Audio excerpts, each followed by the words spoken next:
Imagine three different women walk into my office and all three have the exact same symptoms: chronic constipation, a diagnosis of IBS-C, and they are backed up, they're bloated, and they're not going to the bathroom without help. They have the same diagnosis, the same story, and the same frustration. But when I look at each of their gut microbiomes, that's the bacterial landscape living inside each of their colons, I see three completely different pictures. The first one has a microbial landscape that looks a bit like a desert. There's not much growing in there, barely any microbial life to speak of. Certainly not enough of the good guys. The second one has a garden that's absolutely full of weeds. The wrong things have taken over and they're crowding out everything that should be there. Not enough of the good guys. And one has vegetables that are planted intermittently, but not nearly enough to crowd out the weeds that just keep popping up and keep growing back. The interesting thing is they all have the same symptoms, but three completely different microbial realities, three completely different terrains, three completely different solutions. And this right here is why generic advice keeps failing women with IBS-C, because nobody looked at what's actually going on inside your garden, what's going on in the terrain. Before we jump right in, I have a free quiz and a free training linked at the top of the description below. They're going to help you figure out exactly where your gut is breaking down and what your next specific step could be. More on those at the end, but let's get into it. I'm Erin Harder, Integrated Registered Dietitian Nutritionist, specializing in gut health and chronic constipation. And this is video 2 in my dedicated IBS-C series for those of you who are struggling. In the last video, I walked through 4 root cause categories that drive IBS-C and why standard advice fails this population specifically. Today, we're going to dive into root cause number 2, the gut ecosystem or the microbial terrain. And this one changes everything. The reality is that your gut microbiome has trillions of bacteria, fungi, and other microorganisms living primarily in your large intestine, your colon. It's not a passive bystander in your IBS-C. Current research is pretty clear on this. Alterations in the gut microbiota composition are directly implicated in IBS-C pathophysiology. And here's why this matters so much. Your microbiome doesn't influence just like one thing. It influences everything simultaneously. It affects motility, or how well your gut contracts and moves stool through, neurotransmitter production, including serotonin. Did you know 95% of your serotonin is actually made in your gut? It also impacts immune function. Your microbiome is in constant conversation with the immune system. And intestinal permeability is also really key here. This is the integrity of that gut lining that determines what gets through and what doesn't. When your microbiome is dysbiotic or out of balance, every single one of those systems is compromised at the same time. Not sequentially, simultaneously, all at the same time, which is why the symptoms of IBS-C rarely show up in isolation. The constipation, the bloating are usually accompanied by fatigue and brain fog and food reactions and sometimes mood changes. All of it's connected and all of it's downstream to the same source. And here's the piece that's most important. The symptoms don't actually tell you what the microbiome looks like. You could have a desert, a garden full of weeds, or maybe some sparse vegetables planted, but not enough to crowd out the weeds that will just constantly pop up. Each of these scenarios can actually produce the same constipation and bloating and symptoms that you're experiencing. And knowing who is actually living in your gut is the only way to know what it actually needs. Now, let me walk you through one of the most significant and most commonly missed microbiome mechanisms driving IBS-C specifically: methane gas. In a dysbiotic gut or a gut that's out of balance, certain microorganisms called methanogens, they're an archaea, produce methane as a byproduct of fermentation. And methane is not like other gases. Other gases can create some discomfort or some bloating. Methane does something much more specific and much more damaging.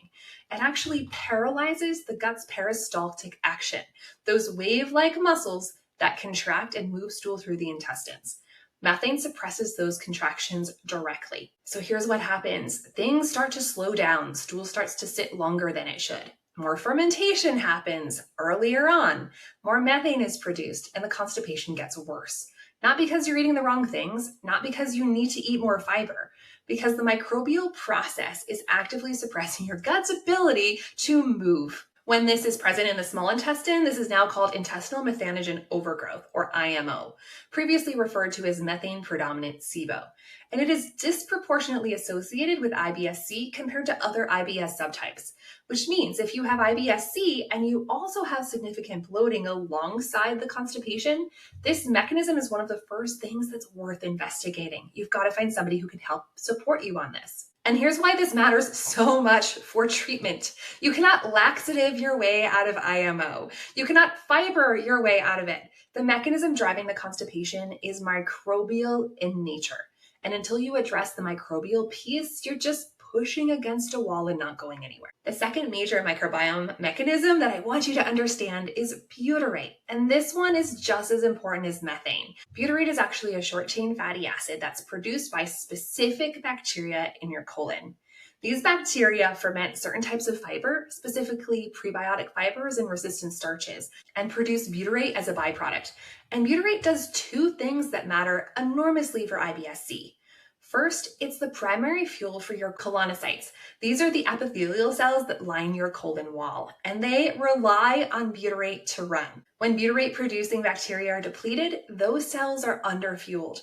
The gut lining weakens, inflammation increases, and the protective barrier that keeps things in the gut starts to break down. Second, that's really important here is that butyrate is involved in motility signaling.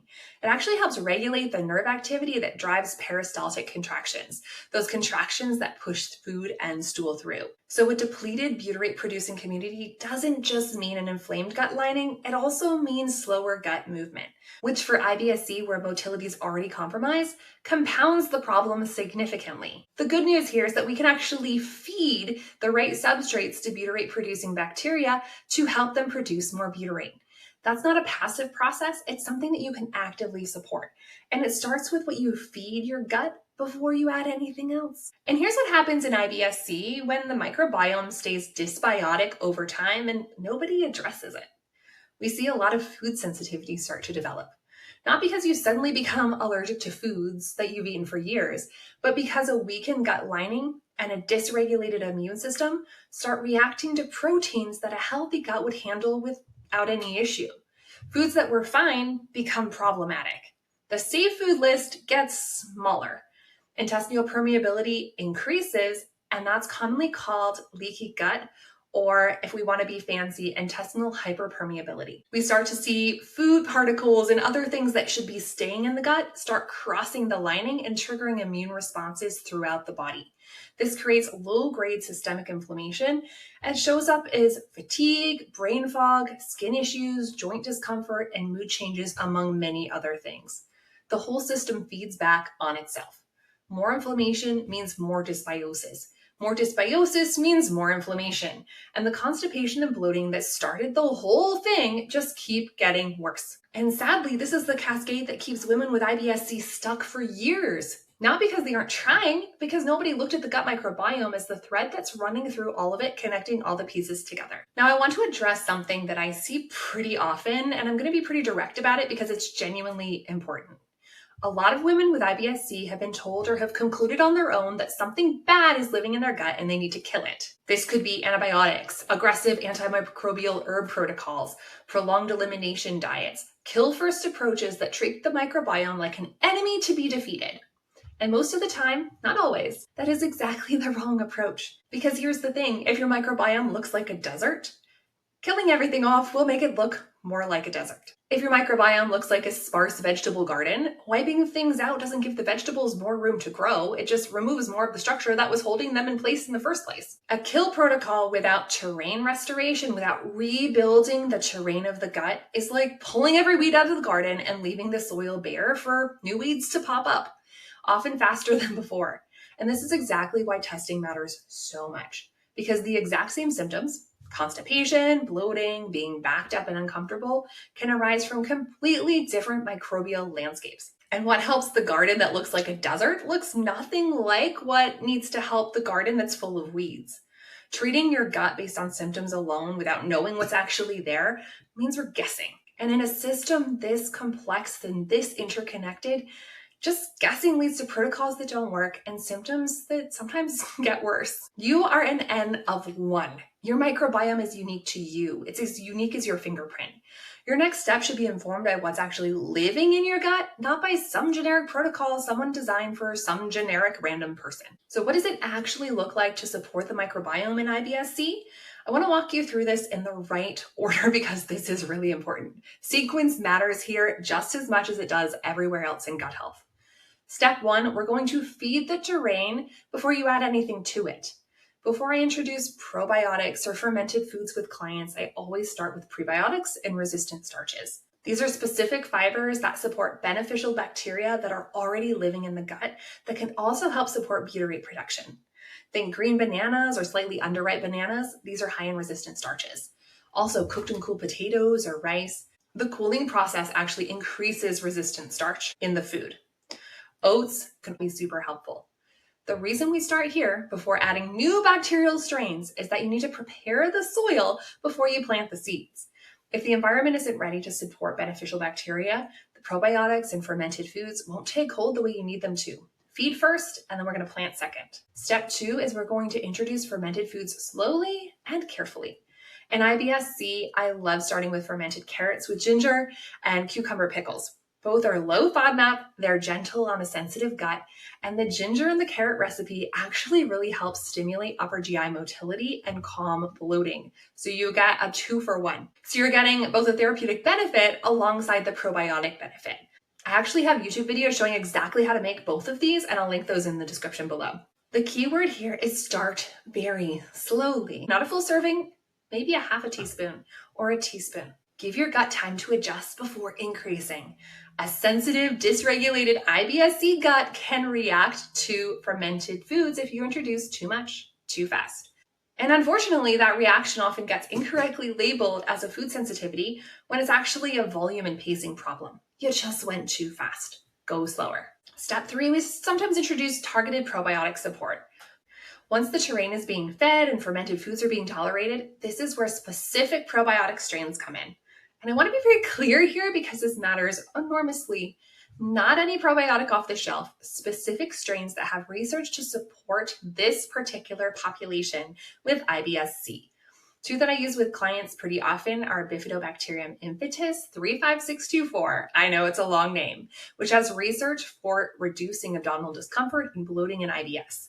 And Bifidobacterium lactis BB12, which has been studied for its role in supporting gut transit and bowel regularity. These are strains, not brand names. So when you're looking for a probiotic, you could look for these strains specifically. Now I want to come back to the testing piece for a second because everything I've just shared about treatment strategy depends enormously on what's going on in your specific gut.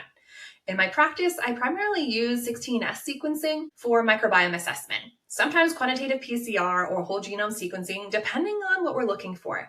These are DNA-based analyses that tell us what is actually living in your gut, which bacterial families are present, which are overgrown, which are depleted, and which are missing entirely. And what I want you to understand here is that these same symptoms do not predict the same microbiome, not at all.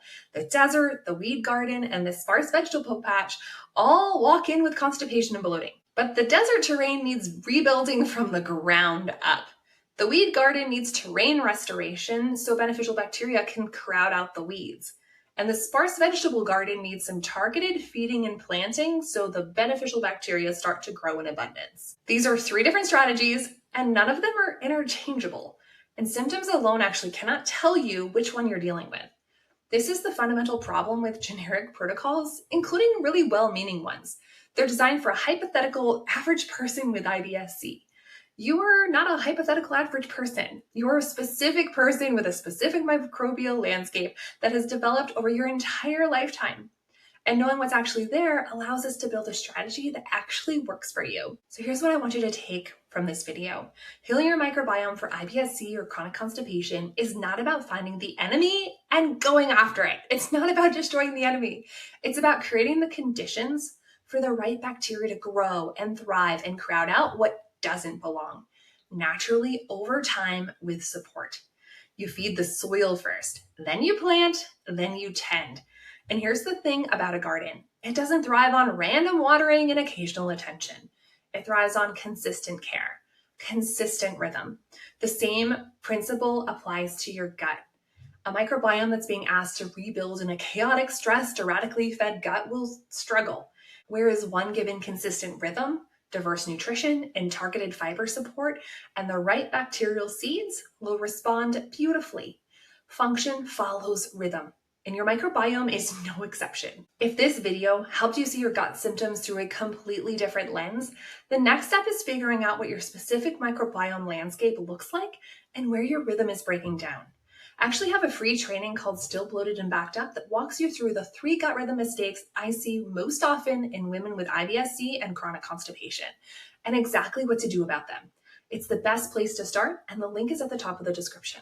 And my gut clarity quiz is linked right below it. It's a 2-minute assessment that helps you identify where your specific rhythm is breaking down and what your next step should actually be. And after either one, if working together to get a real look at your specific gut and build a personalized plan feels like the right next step for you, you can book a gut clarity call with me directly.